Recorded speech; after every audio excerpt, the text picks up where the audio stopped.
और आगे बढ़ते हैं, बड़ी खबर लद्दाख से। लद्दाख में स्वदेशी पैराशूट का सफल परीक्षण हुआ है। न्योमा में मिलिट्री कॉम्बैट पैराशूट का परीक्षण हुआ है और 22,000 फीट से लगाई गई है छलांग। 20,000 फीट पर यह पैराशूट खुला है।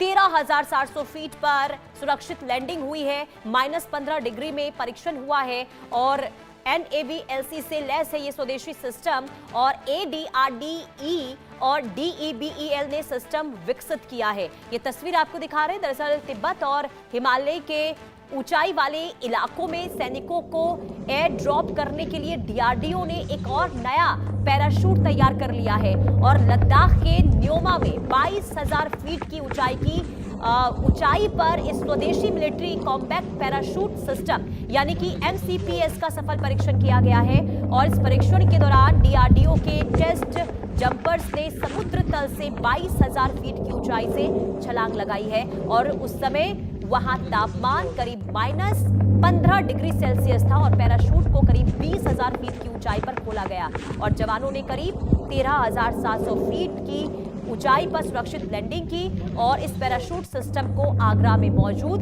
DRDO की lab aerial delivery research and development establishment यानी कि ADRDE और बेंगलुरु की defence bioengineering and electromedical laboratory यानी कि DEBL ने मिलकर तैयार किया है। और इस सिस्टम की सबसे बड़ी खासियत यह है कि इस्तेमाल होने वाली स्वदेशी तकनीक है और इसलिए ये काफी खास माना जा रहा है। तो DRDO के द्वारा एक और सफल परीक्षण हुआ है पैराशूट का। -30 डिग्री सेल्सियस में इसका परीक्षण हुआ है। अब क्योंकि देखिए दो विकसित सिस्टम के द्वारा इसका सफल परीक्षण इसको विकसित किया गया है और लद्दाख में स्वदेशी पैराशूट को लेकर जो ये तस्वीर सामने आ रही है ये बताती है कि भारतीय सेना अब किस तरीके से हर मोर्चे पर दुश्मनों को जवाब देने के लिए भी तैयार है, हर मोर्चों पर किस तरीके से चुनौतियों का सामना करने के लिए इस वक्त तैयार है। ये तस्वीरें काफी महत्वपूर्ण भारतीयों के लिए।